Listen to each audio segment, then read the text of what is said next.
आजको वाचनमा डाक्टर दीपक खड्काको लघु उपन्यास च्यात्न नसकेको चिठी। प्रिय सञ्जीवनी, जुन मानसिकतामा मैले यो कलम समातेकी छु, मलाई थाहा छ त्यो मेरो पलायनभन्दा बढ्ता पराजय हो। तर विडम्बना, यो पराजय मैले आफैसँग गरेकी जिन्दगीको सबैभन्दा कठिन सङ्घर्षपछि प्राप्त गर्न सकेँ। यति ठुलो सङ्घर्ष मैले कहिले गरेकी थिइनँ। मैले विजयको नाममा आत्मोत्सर्ग गर्न सकिनँ। आज म के निष्कर्षमा पुगेकी छु भने आत्मोत्सर्गको लागि म उपयुक्त उम्मेदवार होइन। मलाई बाँच्न दिनुपर्छ। म अब आफ्नै निम्ति बाँच्न चाहन्छु। म स्वार्थी र तुच्छ जीवन बाँच्न चाहन्छु। बाँच्ने तिर्खाले खरिसकेकी छु म। जहाँ आत्मा छटपटाइरहन्छ त्यहाँ आत्मोत्सर्गको औचित्यमा प्रश्न उभिँदैन। 4 वर्षपछि तिमीसँग पुनः भेट भयो र यो 4 वर्षपछि पनि ममा रहेको स्वार्थ, यदि यसलाई प्रेम भन्ने अनुमति छैन भने जुन हिसाबले विस्फोट भयो, त्यसपछि म मेरो जिन्दगीको बाटोमाथि पुनर्विचार गर्न विवश छु। र एउटा भयङ्कर निर्णयका साथ मैले यो कलम समातेकी छु। नसम्झ, यो मात्र एक आवेश हो। किनभने मलाई थाहा छ मैले यो आवेशलाई दबाइदिएँ भने पनि फेरि अर्को अवसरमा त्यो विस्फोटित हुनेछ। जुन आवेश पटक पटक दोहोरिन्छ त्यो कसरी आवेश भयो? सम्भव छ तिमी मेरो भयङ्कर निर्णय सुन्न आतुर छौ, तर म साबी प्राय त्यो निर्णय अहिले तिमीलाई बताउँदिन। किनभने म के कुरामा भयभीत छु भने मेरो निर्णय सुनेर कतै तिमीले पनि अरू बुद्धिमान मानिसहरूले चाहिँ मेरो कन्फेसन पुरा नसुनी मलाई उपदेशहरू दिनेछौ। म तिम्रो बुद्धिमानीसँग परिचित छु। तिमीले आफ्ना भावनाहरूलाई बसमा राख्यौ, सधैँ सन्तुलित भएर रह्यौ, आफ्ना अतीतहरूलाई कहिल्यै व्यक्त हुन दिएनौ। ठिक छ, सन्तुलन व्यावहारिकता हो रे, तर अति पनि त एउटा सत्यमा हो। म त भन्छु मान्छेले आफ्नो अतिहरूलाई पनि उद्घाटित गर्नुपर्छ र त्यसमाथि विजय हासिल गर्नुपर्छ। यदि आवश्यक छ भने दबाउनु र जित्नु एउटै कुरा होइन। तिमीले चाहिँ दुवैलाई एउटै सम्झी आफूलाई जित्यौ। तर सञ्जी, 4 वर्षपछि तिमीले एउटा गल्ती गर्यौ। तिमीले टाढिदिएनौ। साँच्ची भन्ने हो भने तिमीले ढाँट्न सकेनौ। ढाँट्न किन असमर्थ भयौ? मलाई अटल विश्वास छ ढाँट्नमा तिम्रो यो असमर्थता कारण रहित छैन। मलाई स्पष्टीकरण दिनु पर्दैन। सञ्जी, हामीले पुग्दो ढाँटिसकेका छौँ। अब अरू नडाटौँ कृपया। 2 वर्षको वैवाहिक जीवनको अनुभवले ममा के विश्वास जन्माइदिएको छ भने हामी स्त्रीहरूले तिमी पुरुषहरूसँग व्यवहार गर्दा तिमीहरूले विरासतमा पाएका विशेषाधिकार वा कम्तीमा त्यसको सांस्कारिक अवशेषलाई बिर्सनु हुँदैन। एउटा पुरुष मानसिकता जहिले पनि विजयमा मात्र सम्झौता गर्न तयार हुन्छ। सम्झौता स्वयंमा हारजित होइन, तर मनोवैज्ञानिक हिसाबले प्रस्तावक पराजित हुन्छ र समर्थक स्वीकार्यकर्ता चाहिँ विजेता। तिमी पुरुष हौ, फेरि एकपटक विजेता बन, मेरो विजेता। मलाई थाहा छैन अपवित्रता के हो, तर मलाई विश्वास छ स्वीकारोक्तिले सबै अपवित्रता, सबै पापहरूलाई पखाल्दछ। म तिम्रो सामु फेरि एकपटक स्वीकारोक्ति दोहोऱ्याउँदैछु यस कारणले कि यसअघि पनि एउटा पुरुषको सामु मैले स्वीकारोक्ति गरिसकेकी छु। तयार छौ होइन मेरो स्वीकारोक्ति सुन्न? सज्जी, आज जबकि हामी बीच एउटा दूरी छ, एउटा सिमाना छ, तिमी मेरो कन्फेसन सुन्न तयार छौ। जुन बेला यी सिमाना र दूरीहरू थिएनन्, किन बहिरो भएको बहाना गर्यौ? भइगयो, छाडौँ यी कुराहरू। तिमी चाहेर पनि त बदल्न सक्दैनौ अतीतलाई। अतीत लाग्छ मेरो कुनै अतीत नै छैन। तिमी केवल केलाई अतीत भन्छौ? फ्याँकिएका क्यालेन्डरहरूलाई? त्यसो हो भने मेरो अतीत थियो, तर अतीत त्यो भोगाइको नाम हो जसको तीव्रता समयको गतिसँगै क्रमशः फिक्का हुँदै जान्छ। भने मेरो कुनै अतीत छैन। म आज पनि हिजोका ती सबै एक एक मुस्कानलाई त्यत्तिकै ताजा अनुभव गर्छु, एक एक आँसुलाई त्यत्तिकै तातो अनुभव गर्छु। मेरो अतीत वर्तमानसँग एकाकार भएको छ। अस्ति तिमीलाई भेट्दा मलाई लागेन हामी वर्षौँपछि भेट भएका हौँ। बरु यस्तो लाग्यो हामी केही पलकी मात्र छुट्टिएका थियौँ। आहा, त्यस क्षण तिमीले मेरो अनुभूति साझेदारी गर्न सकेको भए। बाहिर पानी परिरहेको छ। मलाई सम्झना छ तिमीले एकपटक भनेका थियौ तिमीलाई पानी परेको मन पर्दैन रे। तिमीलाई त बादल धुम्म लागिरहोस्, पानी पर्ला पर्ला जस्तो होस्, तर परिचय नहालोस् रे, त्यस्तो मन पर्छ रे। त्यति बेला म बुझ्दैन थिएँ तिम्रो त्यस्तो विचित्र रुचि। तर आज म स्पष्ट बुझिरहेकी छु कति अप्रदाय हुन सक्छौ तिमी। कहिलेकाहीँ बिर्सिहालौँ, रुझिहालौँ जस्तो लाग्दैन? मेरो दुर्भाग्य, मलाई चाहिँ पानी परेको नै मन पर्यो र अहिले पानी परिरहेको छ बाहिर, थाहा छैन किन हो। मलाई यस बेला बाल्यकालका क्षणहरू सम्झनामा आइरहेका छन्। उफ, कति कति सुखद सम्झनाहरू गाँसिएका छन् यो पानी पर्नुसँग। एउटा जमाना थियो बाल्यकाल, पानी परेको बित्पात रमाइलो लाग्थ्यो। नेतृक्क भिजिरहँदा एउटा अद्भुत नसा जिउभरि दगुरिरहेको महसुस गर्दथे। कपालको पानी गाला हुँदै चिउँडोबाट चुइँदा आँखा चिम्लेर मजा लिन्थे। झन् घाम पानी परेको दिन त मेरो भुइँमै खुट्टा हुँदैन थियो। आँगनमा घुमी घुमी नाच्दथे। एक दिन विद्यालयबाट फर्किँदा पानी परेकाले छातै नउडी फर्केँ। घर पुग्दा म सर्वाङ्ग भिजिसकेकी थिएँ। आमाले बेसमारी पार्नुभयो, तर मलाई वास्तै थिएन।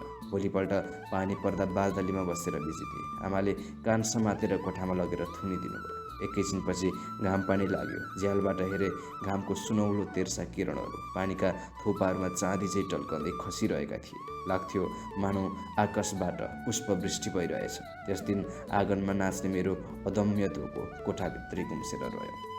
कतै यही नै त मेरो चाहनाहरू गुम्सनुको सुरुवात थिएन? बाउलाई नठान है। आज पनि घाम पानी परेको दिन पाउजु लगाएर आँगनमा नाचौँ लाग्छ। एक दिन 13-14को हुँदो उमेर, मैले एउटा प्रेम पत्र लेखेकी थिएँ, एउटा काल्पनिक प्रेमीको नाउँमा। त्यो नै मेरो जीवनको पहिलो र अन्तिम प्रेम पत्र हुनु रहेछ। पानी परेको दिन थियो त्यो। मैले दाईको कोठाबाट एउटा उपन्यास चोरेर ल्याएकी थिएँ। दाई उपन्यास खुब पढ्नुहुन्थ्यो, तर मलाई चाहिँ पढ्न दिँदैन थियो। उपन्यास एउटा दुखान्त प्रेम कथाको थियो। आँसुका बलिन्द्र धारासँग तुरेकी थिएँ उपन्यास सकेर बाहिर हेरेँ। पानी झमझम एकनाससित परिरहेको थियो। कति समान थियो म र प्रकृतिको अवस्था। मैले कल्पना गरेँ त्यो उपन्यासकी नायिका नै म हुँ र एउटा लामो प्रेम पत्र लेखेँ, एउटा अज्ञात प्रेमीको नाममा। पत्रलाई दोहोऱ्याइ पढेँ। प्रत्येकपल्ट आँसुका अनगिन्ती नदीहरू बगे। आहा, कति स्वादिला थिए ती आँसुहरू। त्यति स्वादिला आँसुहरू कमै बगाएकी छु मैले। पछि एउटा दुर्घटना भयो। मेरो प्रेम पत्र बाबाको हातमा पर्यो। सबैका सामु मेरो प्रेम पत्र पढ्यो। बाबाले मलाई गाली गर्नुभयो। यद्यपि त्यस अघि र पछि उहाँले मलाई कहिल्यै गाली गर्नुभएको छैन। आमाले केर्नुभयो। दाइले चाहिँ तत्काल केही भनेन। ऊ मान्छे धेरै फरक छ। ऊ त मेरो अनुभूति देखेर चकित थियो। मलाई सम्झना छ, मेरो बेइज्जती भएको त्यसै साँझ दाइ त्यो प्रेम पत्र बोकेर मेरो कोठामा आएको थियो। मैले उसका अनुहारमा हेरेँ र त्यो देख्न साथ मलाई थाहा भयो उसँग डराउनु पर्ने आवश्यकता छैन। म ढुक्क भएँ। उसको अनुहार उज्यालो थियो, ओठमा दबेको मुस्कान थियो र आँखा चम्किला। ऊ केही भन्न चाहिरहेको थियो, तर स्पष्ट बुझ्न सकिन्थ्यो उसले उपयुक्त शब्दहरू भेटिरहेको छैन। मलाई अनुमान थिएन त उसले भन्यो र अगाडि फेरि शब्दहरू भेटेन। उसका घाँटीसम्म शब्दहरू अटेस मटेस थिए। दाइको यस्तो प्रतिक्रियाको मसँग एउटै जवाफ थियो, म रोइदिएँ। उसले मेरो आँसु पुछिदिनु आवश्यक सम्झेन। उसले बुझिहाल्यो ती त्राणका आँसुहरू थिए, धन्यवाद र कृतज्ञताका आँसुहरू थिए। उफ, कति स्पष्टसँग बुझ्छ ऊ मलाई। उसका चम्किला आँखाहरू अगाडि म आफूलाई एकदम नाङ्गी पारदर्शी ठान्दछु। मेरो पिठ्यु थपथपाएर मलाई एक्लै छाडेर ऊ गयो। जाने बेलामा उसले भनेको थियो, अब त केटाकेटी रोइनस्। अर्थात् म तरुणी भएँ। पत्यार मान्छौ सन्जी। दाइले घुमाएर मलाई तरुणी भएको घोषणा गरेको त्यही दिनदेखि मैले आफूलाई साँच्चीकै तरुणी ठान्न थालेँ। उसले मलाई एक रातमै तरुणी बनाइदियो। यदि शक्तिशाली थियो उसको प्रभाव। र परिणाम के भयो भने हाम्रो घरमा आउने प्रत्येक आगन्तुक जो मेरो रूप नक्साको प्रशंसा गर्न चुक्दैनथे, उनीहरूको शब्दहरूले अब मेरो लागि एक विशेष अर्थ, एक विशेष स्वरूप लिन थाल्यो। उनीहरूको शब्द मलाई अब केही असजिलो जस्तो, केही कुतकुती लगाउने जस्तो अनुभव हुन थाल्यो। गायब थिए मेरा बाल्यसुलभ तटस्थता र बेमतलब। ओहो, दाइको एक टिप्पणी, एक आदेशले म भित्र वैंश जन्मिसकेछ र अब बाटोघाटो भिडभाडमा देखिने परिचित अपरिचित आँखाहरूले मेरो वैंशको पुष्टि गर्दै गए। संसारले मेरो लागि अब एउटा नयाँ सौन्दर्य ग्रहण गरिसकेको थियो। आहा, कति स्वादिलो, कति नशालु मुग्धता र आकर्षण कैद छन् मलाई हेर्ने प्रत्येक आँखाहरूमा। र क्याम्पसको आरम्भिक वर्ष जहाँ तिम्रो र मेरो भेट हुनुको दुर्घटना सम्पन्न भयो, त्यहाँ पनि अपवाद थिएन मेरो वैशालु अनुभूतिजन्य क्षितिजको स्वादिलो विस्तार। फुल बिछिएको हुन्थ्यो मेरो कदममा, मैले कुतकुती सहन सकुन्जेल। मिश्री गोलिएको थियो मेरो मुस्कानमा, म कुन आँखामा मुग्धता पढौँ। शान्त कक्षामा मैले आँखा मात्र उठाउनु पर्थ्यो। प्रत्येक जोडी आँखाहरू सिधै मसँग जुत्थे र अचोक इन्द्रणीमा अनुवाद हुन्थे। हुर्किसकेको रहेछ ममा एक आकर्षण, एक मोहकता, र म यसको सम्पूर्ण एकाधिकारी थिएँ। म एउटा नौलो गौरवको चेतनाले झुसी झुसी बलिन्थेँ। अकस्मात एक दिन मेरो फुल झरना र इन्द्रिणीको यो संसारमा एउटा आँधी आयो, एउटा बाधकता आयो, एउटा हस्तक्षेप आयो। एक दिन मैले के अनुभव गरेँ भने मेरै कक्षामा एक जोडी अनुत्सुक आँखाहरूको अस्तित्व मौजुद छ। सर्वथा नौलो अनुभव मेरा लागि। के कुनै आँखामा मैले उपेक्षा पढ्नु परेको थियो र आजसम्म? तर यी अनुत्सुक आँखाहरू मेरो कथित नौलो गौरव चेतना मानौ झुसीबाट निम्ठोमा झर्यो। मैले छड्के जाँचहरू सुरु गरेँ। ती आँखाहरू मसँग कहिल्यै जुतेनन्, ती सिधै ब्ल्याकबोर्डतिर तानिएका हुन्थे। एउटा कुरा चाहिँ राम्रैसित मार्क गरेँ मैले। गजबको ध्यानभग्नता थियो ती आँखामा, गजबको व्यस्तता र गजबको जाँगर थियो ती आँखामा। तर ती मतिर कहिल्यै खिचिएनन्। मलाई अपुरो साबित गरी छाडे तिनले, मलाई अधुरो साबित गरी छाडे तिनले। ती मतिर कहिल्यै खिचिएनन्। मेरो सम्पूर्ण गौरव, मेरो सम्पूर्ण अहङ्कारमाथि एक थप्पड थियो त्यो, एक चुनौती, एक ललकार थियो त्यो। मलाई लाग्यो मेरा सम्पूर्ण मन नपराइहरू सोहोरेर छ्यापिदिउँ ती घमण्डी आँखाहरूमा। उसले मलाई अधुरो र अपुरो साबित गरिरहेछन्। एक दिन बाटोमा ती आँखाहरू मेरा आँखासँग जुधी छाडे। कति निश्चल उदात्तता थियो ती आँखामा, कति सन्तुलित, कति शालीन मुस्कान थियो ती आँखामा। आहा, कति फरक, कति शक्तिशाली थियो तिम्रो हेराइ। साँच्चै नै शक्तिशाली थियो तिम्रो हेराइ। त्यसले मेरो एक छत्र साम्राज्य जहाँ म मग्न थिएँ मलाई चकनाचुर पारिदियो। अब मलाई सबका सब मानिसहरूको हेराइ सस्तो, अमर्यादित र अझ भनौँ भने अश्लील लाग्न थाल्यो। कहाँ गए तिनका आँखाहरूमा मैले पढ्ने गरेका मुग्धता र आकर्षणहरू? कहाँ गए तिनका आँखाहरूमा मलाई कुतकुती लगाउने स्वागत र मौन आमन्त्रणहरू? तिम्रो एक निश्चेष्ट हेराइ मेरो संसारबाट पर्याप्त थियो। मेरो धृष्टताहरूलाई माफ गर है। साँच्चै मैले तिम्रो आँखा पढेकी त्यही क्षण मलाई लाग्यो, यही हो मेरो वैशको चोखो हकदार, यही हो मेरो प्रथम प्रेम पत्रको त्यो अज्ञात प्रेमी जसले मभित्र वैशालु अनुभूतिको उद्घाटन गरिदियो। र ठिक त्यही क्षण मलाई तिम्रो अन्तप्रेरणाले भन्यो, यो मान्छेलाई त पाउन सक्दिनस्। तर म तिमीलाई संसारको कुनै पनि कुरासँग साट्न तयार थिएन। कक्षाहरू पूर्ण मच्चाइमा थिए। प्रयोगात्मक कक्षाहरू सुरु भइसकेका थिए। तिमीलाई यादै होला, प्रयोगात्मक कक्षामा चाहिँ शिक्षकहरू अलि लापरवाही हुन्थे। एकजनालाई सिकायो भने अरू सबै झुम्बिनु पर्थ्यो वरिपरि। स्पष्टै छ, पछि पर्नेहरूले सिक्ने त के, देख्ने मौकाबाट समेत वञ्चित हुनु पर्थ्यो। त्यसो हुँदा धेरै आधारभूत सिपहरू समेत सिक्न सकेकी थिइनँ। त्यसै काम चलिरहेको थियो। एक दिन वनस्पति शास्त्रको प्रयोगात्मक कक्षामा डाँठको सेक्सन काट्नुपर्ने थियो। जति काटे पनि अपेक्षित पातलो सेक्सन निकाल्न सकिरहेकी थिइनँ। 10-20वटा सेक्सन सूक्ष्मदर्शक यन्त्रमा राखेर हेर्दा पनि राम्रो सेक्सन ननिस्केकोले हैरान भएकी मात्र होइन, अरूलाई देखाउन वा सोध्न समेत सङ्कोच लागिरहेको थियो। झन् तिमीले मेरो हताश हुनुको भेउ पाएर हो वा किन हो, बिचबिचमा मतिर पुलुक पुलुक हेरिदिनाले म झन् हताश भइरहेकी थिएँ। तिम्रो दृष्टि मतिर नपरोस् भनेर म चाहन्थेँ, तर तिमी त उल्टै झन् मतिरै आयो। तिम्रो नजिकिनु सँगसँगै मेरो मुटुको रक्तप्रवाह तीव्रतर हुँदै गइरहेको थियो। म भित्रभित्रै खुम्चँदै गइरहेकी थिएँ। तिमी म छेउ पुग्दा म यस्तो अनुभव गरिरहेकी थिएँ, मानौ खुम्चँदा खुम्चँदै म एउटै डल्लो बनेर मेचमाथि बसिरहेकी छु। तिम्रा आँखाले मेरा आँखालाई हेरे, तिम्रा ओठले किञ्चित मुस्कान खोजे। कति सुन्दर तिम्रो त्यो अर्धमुस्कान। तर त्यस क्षण तिम्रो त्यो मुस्कान मलाई डरलाग्दो लागिरहेको थियो। हो नि, सुन्दर वस्तु त हुन्छन् सबभन्दा डरलाग्दा। तिमी आयौ, डिसबाट सूर्यमुखीको डाँठ समात्यो, मेरो हातको ब्लेड लियो र नजानिदो दम्मसहित एउटा सेक्सन काटिदियो। मैले आफ्नो गल्ती पहिल्याएँ। मैले अहिलेसम्म ब्लेडको धारसम्म समकोण पारेर सेक्सन काट्ने गरेकी थिएँ, जसले गर्दा कम बल पर्न गई कि त बाक्लो कि अब्लिक सेक्सन निस्किन्थ्यो। तिमीले चाहिँ ब्लेडको धारसँग झन्डै समानान्तर पारेर काट्यौ, कति हलुकासँग, कति कुशलताका साथ। अलिकति त ईर्ष्या पनि लागेको हो त्यस बखत मलाई। एकै क्षणमा सटसटी 10-12वटा पातला र राम्रा सेक्सनहरू काटिदियो। म खुसी थिएँ, अब आफैले काट्न नपर्ने भयो। तिमीले काटेको सेक्सन नै स्लाइडमा राख्छु भनेर, तर तिमी त छुच्चो पो निक्ल्यौ। आफूले काटेको सेक्सनहरू नदिएर भन्यौ, ल आफै काट। बाफ रे, यो मान्छेले जन्मदै लिएर आएको छ कि क्या हो, गुरु बन्ने अधिकार। जे भए पनि मेरो अघिको हताशपना लोप भइसकेको थियो। त्यसको ठाउँमा एक प्रकारको रोमाञ्चक लज्जा र के मिसिएको एउटा अनौठो भाव महसुस गरिरहेकी थिएँ। तिमीले हेरिरह्यौ, म काट्दै गएँ, राम्रा सेक्सनहरू निक्लिए। म खुसीले रोमाञ्चित भएँ। यन्त्र चालित झै मेरा हातहरूले नजाने कति सेक्सनहरू काटेका थिए। तिम्रो आवाजले मलाई सपनाबाट बिउजाइदियो। देखेँ, मेरो औँलाबाट रगत बगिरहेको छ। सफलताको अनुभूतिले ममा एउटा उन्माद भरिदिएछ। म हराएछु। अर्कै चेतनामा म अनुभव गरिरहेकी थिएँ। सूर्यमुखीको डाँठ मेरो औँलाको बिच चेपिएको छ र तिम्रो हात ब्लेड चलाइरहेछ।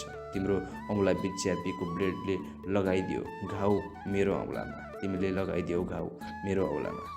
कति सुखद। दुखाइको कतै नामो निशाना छैन। आनन्दको अथाह सागरमा डुबुल्की लगाइरहेका छन् मेरा संवेदनाहरू। मैले न रगत पुछ्ने चेष्टा गरेँ, न थुन्ने, केवल हेरिरहेँ। केटाकेटी छँदा बुढी औँलामा एउटी केटीको चित्र बनाएर कुर्ताको फेरले घुम्टो लगाइदिन्थे र कान्छोबाईलाई देखाउँदै जिस्क्याउँथे, यी तेरो दुलै, हेर त, मन पर्यो तँलाई? ऊ मलाई तकियाले हिर्काउँथ्यो। नपुगे रोइदिन्थ्यो। मलाई फकाउन हम्मे पर्थ्यो। केही नलागे मेरो टिकाटालोको पैसा काम आउँथ्यो। यसबेला उसलाई ललिपप किनिदिएर सन्धि गर्न। त प्रयोगशालामा त्यस दिन केटाकेटी हुँदा मैले बनाउने गरेको त्यस दुलाईको सिउँदो नेर तिम्रो ब्लेडले घाउ लगाइदिएको थियो। दुलाईको सिउँदो मानौ सिन्दुरले भरिएको थियो। भगवान्, त्यो दुलाई मनै भएकी भए। तिमीले या बुवाईलाई बोलायो, दौडधुप गरेर टेप लिएर आयो र लगाइदेऊ मेरो औँलामा। कति सुखद स्पर्श। औँलाबाट रक्त प्रवाह समाप्त भयो, तर त्योसँगै आरम्भ भयो मुटुको रगतले लेखिएको एउटा कथा। घाउ अन्तत केही दिनपछि निको भयो र खाटा बस्यो, तर मेरो अन्तरमा तत्क्षण लागेको मिठो घाउ कहिले निको भएन। त्यसमा समयको धुलो जम्न सकेन। त्यसमा विस्मृतिको खाटा बस्न सकेन। आलै रह्यो त्यो र आलै छ आजसम्म। जति बिर्सन खोजे त्यति नै बल्झियो त्यो। मेरा लाखौँ भगीरथ प्रयासले त्यसमा टेप लगाउन सकेन। बाहिर पानी रोकियो, भित्र बर्सिरहेछ। तिमी बर्सिरहेछौ, म रुजिरहेको छु। फरक यति हो, बिर्सिने बादललाई थाहा छैन ऊ धरतीको कुन शुष्क कुनालाई छपछप्ती रुजाइरहेछ। एक दिन नैनीतालमा पनि त यसै गरी पानी रोकिएको थियो। यसै गरी मिठो घाम लागेको थियो, तर यसै गरी गुम्सिएकी थिइनँ म।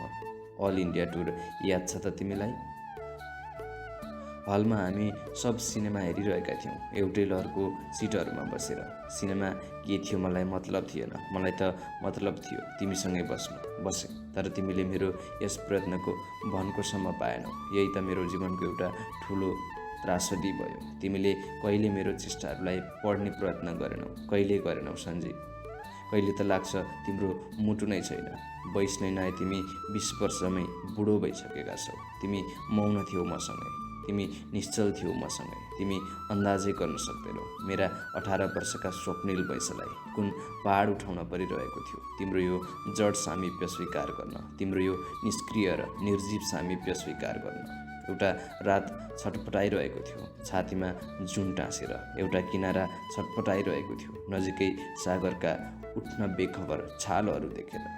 आओस् न एउटा आँधी, सागरमा छालका पहाडहरू उठुन्, किनारा छिया होस्, तर आएन आँधी, उठेन छालका पहाडहरू। सागर मानौ पुराणको कुनै आदिम ऋषि हो।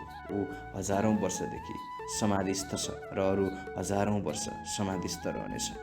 मेरो सन्जी, मैले सहन सकिनँ तिम्रो सामिप्यको यो कठोरतालाई, यो हिउँलाई, यो पीडालाई। मलाई लाग्यो त्यहाँबाट उठिदिउँ र भागिदिउँ टाढा, धेरै टाढा। हुनसक्छ भने यति टाढा जहाँ केवल विस्मृति नै विस्मृति छ, जहाँ मुटु बिना नै बाँच्न सकिन्छ। हुँदो हो त त्यस्तो ठाउँ। म कति सजिलो गरी बाँच्ने थिएँ, तिमीलाई के थाहा। स्मृति र मुटु बोकेर म कति शास्तिले बाँचेँ। मन उठ्यो, तर फेरि बस्यो। कहाँ होला र त्यति सजिलो गरी बाँच्ने ठाउँ? दूरता त झन् भयङ्कर त्रासदी हो। त्यहाँ त म झनै निसासिनेछु।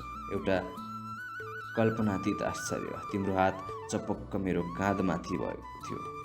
एउटा अयाचित वरदानको प्राप्ति चाहिँ लज्जाको पारदर्शी पर्दामा लपेटिएको एउटा मधुरतम झन्झानहट शिरदेखि पाउसम्म दगुर्यो मेरो।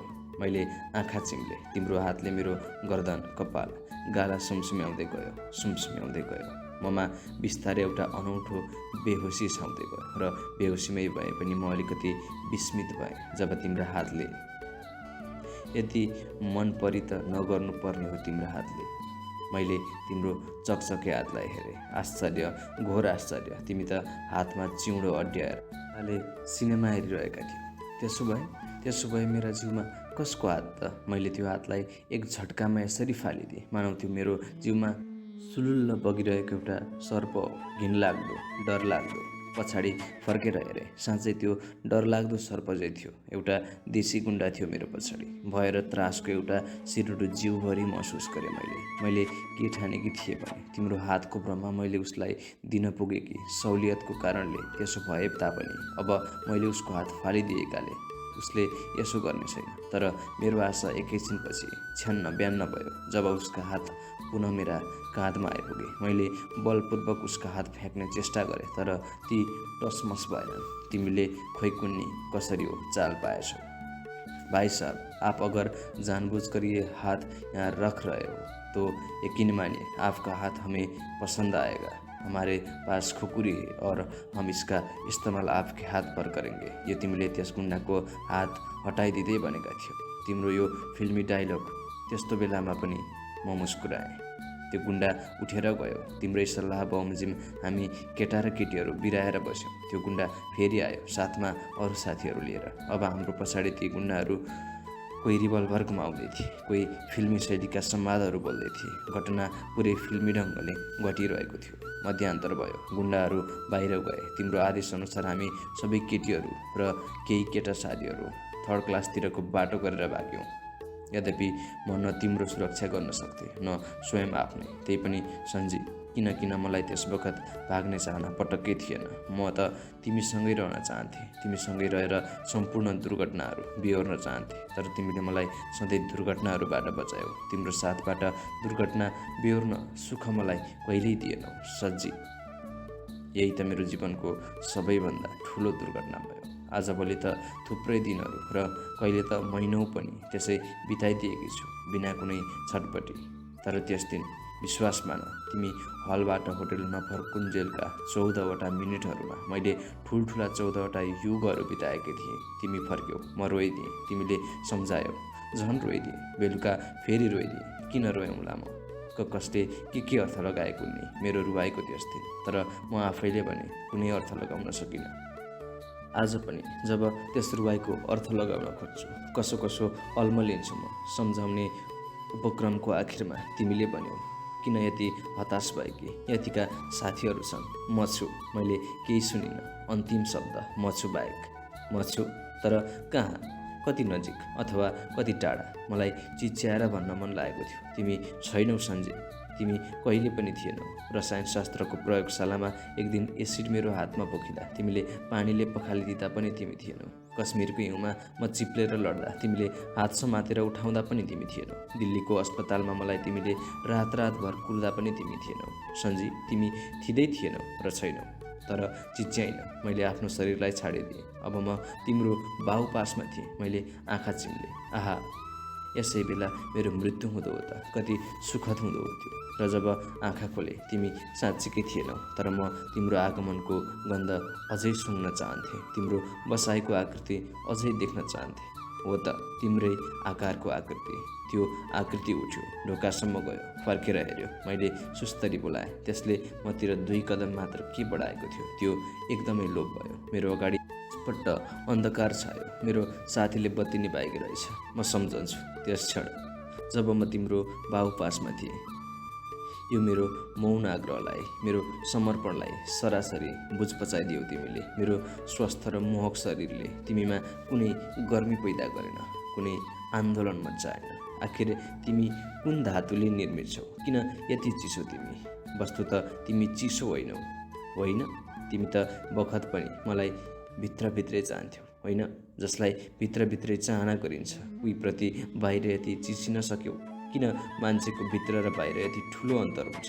भित्रको यथार्थको मुख मोसेर बाहिरको अभिनयलाई झाँगिन दिनुपर्ने बाध्यताको बारी कसरी बोकिरहन सक्यौ? भित्र र बाहिर छुट्याउने पर्खाललाई भत्काउन हुँदैन? भत्काउन सकिँदैन? मैले त भत्काइदिन्थेँ पर्खाललाई। हुन त त्यो सँगसँगै मेरो घर भत्क्यो, मेरो रवि भत्क्यो र सायद भत्के म पनि। तर मलाई भत्कनदेखि डर लागेन। प्रत्येक विनाशको गर्भमा सिर्जनाको बिउ हुन्छ। मलाई डर यति थियो, मेरो भत्कनको गर्भमा रहेको सिर्जनाको बिउ कतै नउम्रदै मरिसकेको त छैन। बिउ उम्रनलाई पनि त उपयुक्त प्रकाश, तापक्रम र आर्द्रता चाहिन्छ नि। के थाहा मेरो कित्तामा प्रकाश छ कि अन्धकार, ताप छ कि हिउँ, आर्द्रता छ कि खडेरी। अन्ततः टुर सकियो। सबै काठमाडौँ फर्क्यौँ। धेरै दिनसम्म छाइरह्यो टुरको दङदङ्गी। आजभोलि पनि जब टुरको सम्झना आउँछ म झन्डै विचलित हुन्छु। त्यसपछिका दिनहरूमा तिमी न टाढियो न नजिकियो। तिम्रो व्यवहारले ममा घरि बसन्त ऋतु ल्याउँथ्यो, घरि शिशिर। घरि म पत्याउँथेँ तिमीलाई, घरि म ढाँड्थेँ आफैलाई। सायद त्यसो पनि होइन, तिमीलाई पत्याउँदै पत्याइन मैले। तर त्यो नपत्याउनु यति कष्टप्रद थियो कि तिमीलाई पत्याउन परिहाल्थ्यो मलाई, र मैले तिमीलाई पत्याइरहेँ। यति विचित्र बनाइदिएका थियौ तिमीले मलाई। परीक्षा आयो र गयो। परीक्षाफल प्रकाशित भयो। तिमीले राम्रो श्रेणीमा उत्तीर्ण गर्यौ, म पनि उत्तीर्ण भएँ। तर होइन, मेरो त परीक्षाफल नै प्रकाशित भएन। म जो जीवनको हरेक परीक्षाफल ज्ञात हुनबाट वञ्चित छु। यस्तो लाग्छ मैले थाहै नपाए तिमीले मलाई रस्टिकेट गरिदिएका छौ। बिएससीमा भर्ना पाएँ। पहिलो कक्षा नै शून्य लाग्यो। भनिरहन पर्दैन, तिमी आएनौ। कुनै प्रकारले हाजिर रजिस्टर हेर्ने, तिम्रो नाम थिएन। लाग्यो मेरै नाम थिएन। शिक्षकले कहिले पनि रोल कल गरेन। तिमीले कहिले पनि हाजिर भनेनौ। तर मेरो हृदयको रजिस्टरमा थियो तिम्रो नाम, कहिले नमेटिने नाम, मुटुको रगतले लेखिएको नाम। र त्यहाँ तिमी हरेक दिन, हरेक घडी, हरेक पल हाजिर थियौ। मैले कुनै दिन ग्वाल गर्न दिइनँ तिमीलाई सञ्जीव। पछि तिम्रो एकजना साथीबाट सुने तिमी छात्रवृत्तिको लागि छानिएका रहेछौ। उसैले भन्यो तिमी बेलायत जाँदैछौ 4 वर्षका लागि। तर मैले सुने 4 करोड वर्ष। पछि फेरि त्यही साथीलाई भेट्दा कन्फर्मेसन आयो भनेर सोधेकी थिएँ। उसले भन्यो आएर पनि गइसक्यो। म अग्लो छाँगाबाट खसेँ। समय पनि कति कठोर भइदिन्छ कहिलेकाहीँ। होइन, कन्फर्मेसन मात्र गइसक्यो भन, ऊ त सेन्ट्रल जेलमा छ अहिले। उसले भनेको थियो जेलमा। तर किन? म पुनः अर्को छाँगाबाट खसेँ। उसले सबै कुरा बतायो। भोलिपल्ट आइतबार परेको थियो। म तिमीलाई भेट्न जाने निधो गरेँ। 1 युगपछि भोलि भयो, दौडिहाले सेन्ट्रल जेल। नियति पनि कस्तो विडम्बना सिर्जना गर्न जान्दछ। जब तिमी स्वतन्त्र थियौ कहिले भेट भएन, जब तिमी जेल पर्यौ तब मात्र भेट। आवश्यक विधि पुरा भएपछि बन्दीलाई भेट्ने ठाउँमा गएर तिमीलाई पर्खेँ। तिम्रो नाम पुकारियो। एउटा हलुका कम्पन जिउभरि महसुस गरेँ मैले। तिमी आएपछि के कुरा गर्ने अलमल्ल परेँ म। मलाई केही सुझेन। के म रित्तो भइसकेछु? कसरी हुन सक्छु म रित्तो? मसँग यति धेरै कुराहरू छन्, जन्मजन्तार गरेर नसकिने सायद। तर जुन कुरा मैले 1 महिना लामो भ्रमणको बेला भन्न सकिनँ, 2 वर्ष लामो अध्ययनकालमा भन्न सकिनँ, त्यो कुरा यो छोटो 10 मिनटमा भन्न सकिन्छ र? भन्न उपयुक्त ठाउँ हो र यो? मलाई डर लागिरहेको थियो। मैले अब यहाँ औपचारिकता बाहेक केही व्यक्त गर्न सक्दिनँ। व्याकुलता र अटेसमटेसका यी केही सेकेन्डहरू त्यसै बितिदिए। गेटबाट तिमी निस्क्यौ। हेर, उही चौडा छाती, उही उन्नत ललाट, उही चम्किला आँखा, उही मन हर्ने मुस्कान। दारी अलि बढी छ। कपालको अस्तव्यस्तता झन् सुहाएको थियो। सुकिलो नभए पनि काछे पारेर ओढेको खुब खुलेको थियो। जति हेरे पनि कहिले हकाउन सकिन्न। मेरो सपनाको राजकुमार। म हेरे भएँ। आरामै? तिम्रा शब्द ध्वनिले मलाई स्वादिलो तन्द्रबाट बिउजादियो। कस्तो छ तिमीलाई? उल्टै मैले सोधेँ। बडो मस्तीमा छौ। तिम्रो ठट्यौलो स्वभाव जेलमा बस्दा पनि गएनछ। तिम्रो स्कलरसिप मिस भएछ। अफसोस लागेको छ। अफसोस जाहेर गरेँ मैले। साँच्चै अफसोस लागेको छ त? आँखामा आँखा जुदाएर तिमीले अर्थपूर्ण मुस्कानमा सोध्यौ। साँच्चै अफसोस लागेको छ त? के त्यसो भए मेरो तपस्या निरर्थक थिएन? मेरा जलन र छटपटी बेकारमा थिएनन्। मुस्किलले तिमीलाई हेर्न सकेँ, मैले शिर निहुर्याएँ। तर तिमी किन यति विघ्न अप्रत्यक्ष, किन यति विघ्न घुमाउरो, किन यति विघ्न जटिल? मैले बिस्तारै तिम्रो गोडादेखि हेर्दै आँखामा पुर्याएँ। बस उही चम्किलो हेराए, कुनै कुनाबाट पनि शङ्का गर्ने साहस गर्न सकिनँ। उही गम्भीर मुस्कान, नबुझेर पनि बुझे चाहिँ लाग्ने, बुझे पनि नबुझे चाहिँ लाग्ने। तिमी मानौ कुनै निलो सागर हो, गहिराई जतिसुकै रहस्यमय भए तापनि सुन्दर छ त्यसको नीलिमा, मनोहरी छ त्यसको नीलिमा। त्यही नीलिमाको दारुण आकर्षणले मलाई खर्लप्प निलेको छ। तर यी क्षणहरू किन उकुसमुकुसपूर्ण, कुनै दुर्लभ्य प्राप्तिको प्रतीतको जटिलताले मलाई थिचेको चाहिँ किन भइरहेको छ? प्राप्ति पनि कहिलेकाहीँ यति यन्त्रणादायक? यी पलहरूको गह्रौँपन हटाउने चेष्टा स्वरूप तिम्रो प्रश्नको सबभन्दा तटस्थ अर्थ खोजिसकेपछि मैले भने, किन मैले अफसोस नमान्नुपर्ने के छ र यसमा? तिमीले पक्कै महसुस गर्यौ यस फटाहाप्रति प्रश्नमा निहित चुनौतीलाई। त्यसैले त हाँस्दै तिमीले प्रसङ्ग बदलेका थियौ। कुनै चतुर कूटनीतिज्ञले चाहिँ कति चिप्लिन सकेको लायो मान्छे। क्याम्पस र साथीहरूको बारेमा एक दुई कुरा गर्दा नगर्दै सिपाहीले समय सकिएको जनाउ दियो। तिमी उठ्यौ। मैले हतार हतार सुत्दै। कहिले छुट्छौ होला? तिमीले जेलका कर्मचारीतिर हेरेर हाँस्दै भन्यौ। खोइ, समात्नेहरूलाई नै थाहा होला। फेरि मतिर हेर्दै भन्यौ, चाँडै छुट्ने सम्भावना छ। मैले पुनः सोधेँ, जेलमा कुनै असुविधा त छैन? सुविधै सुविधा छ। मुख्य कुरो त यहाँ बढी सुरक्षित छु। लेग्रो तानेर आँखा झिम्क्याउँदै तिमीले भनेका थियौ। छि, लाज पनि नभएको त्यत्रो मान्छेको अगाडि आँखा चिम्क्याउन। युवती सुलभ लज्जाका डोराहरू मेरो अनुहारमा कोरिए। तत्काल सिपाहीले अर्को बन्दीको नाम बोलायो। भेट्न आउने आएर बसिसकेका थिए। उनीहरूले ल्याएका फलफुल र पत्र पत्रिकाहरू देखेपछि म झल्यास्य भएँ। ज्या, मैले त भेट्ने धुनमा तिमीलाई केही ल्याइदिन भुसुक्कै बिर्सेछु। कम्ती नमज्जा लागेन त्यस वखत। मैले हतार हतार पर्सबाट केही रुपियाँ निकाल्दै भने, हतारले केही ल्याउने होसै भएनछ। जेलमा बाहिर जस्तो होइन, लयो राख, काम लाग्छ। यहाँ किनमेलको सुविधा त होला नि? तिमीले भन्यौ, होइन होइन, यसको आवश्यकता छैन। तिमी आयौ, बस यति नै पर्याप्त छ। तिमीलाई यस्तो मामलामा कर गर्न सकिन्न भन्ने थाहा थियो। त्यसैले भारी मनले पैसा पर्समा फिर्ता राखे। सिपाहीले आपत्ति जनाएपछि तिमीले छुट्टिने अनुमति माग्यौ। म अवाक रहेँ। तिमीलाई गेटसम्म पछ्याएँ, मेरा क्रमशः सजल हुँदै गइरहेका नेत्रहरूले। गेटमा पुगेपछि तिमीले मुस्कानका हात हल्लायौ। आपसे आप मेरा पनि हात उठे। जीवनमा पहिलोपल्ट हामीले यसरी एकअर्कालाई हात हल्लायौँ। यो बिछोड पनि कति मिठो। भक्कानो छोडेर रौँ रौँ लाग्ने। तिमी गेटभित्र प्रवेश गरेपछि म फर्केँ। आँखा सजल छन्, गला टम्म, पाइलाहरू मन्दिम छन्, तर हृदयमा कुनै प्रकारको अप्ठ्यारो गह्रौँपना छैन। बरु छ खोइ कस्तो कस्तो नसालु नसालु झैँ झमझमाट, सजिलो सजिलो झैँ पीडा, एउटा ठुलो बेलुन बोके झैँ हलुकापन। तिमीले यो छोटो कुराकानीमै मलाई यति हलुका बनाइदिएका थियौ। लाग्थ्यो आज आकाशमा स्वच्छन्द उड्ने गौँथली मेरो चालको ईर्ष्या गर्दो। मेरा हलुका पाइलाहरू घर फर्के। एक हप्ता खोइ कसरी बित्यो थाहै भएन। अर्को हप्ता बटुल्न भ्याएसम्मका पत्र पत्रिकाहरू, फलफुल र केही रङ्गीन सपनाहरू बोकी जेलमा पुगे। समयले फेरि एकपल्ट नमिठोसँग थप्पड हान्यो मेरो गालामा। तिमी छुटिसकेका रहेछौ। लगेको सामान त्यही छाडिदिए। मेरा गह्रौँ पाइलाहरू घर फर्के। त्यसपछि मेरो जीवनमा एक नासले लामो शून्यताको सिलसिला सुरु भयो। तिमी संसारको कुन कुनामा हरायौ न तिमीलाई भेटेँ, न तिमीलाई भेट्ने सूत्र नै भेटेँ। मेरो इतिहासको बिचका केही पानाहरू च्यातिने हो भने तिमी नै मेरो जीवनको प्रथम र अन्तिम मनोरथ थियौ, कामना थियौ र छौ अहिले पनि। यति हुँदाहुँदै पनि मैले तिमीलाई खोज्न सकिनँ, फेला पार्न सकिनँ र फेला पारेर पोखिन सकिनँ। यति दुर्बल भएँ म।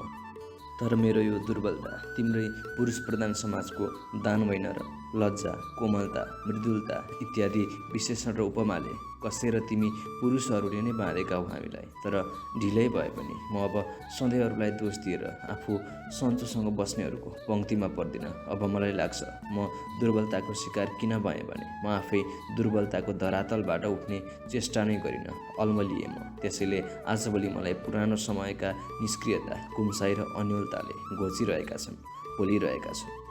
हरे, म तिमीलाई खोज्न सक्रिय निस्किन सकेकी हुँदियौँ। के भन्न सकिन्छ र? प्रयत्नको सामु प्राप्तिले नुहेकै हुन्छ।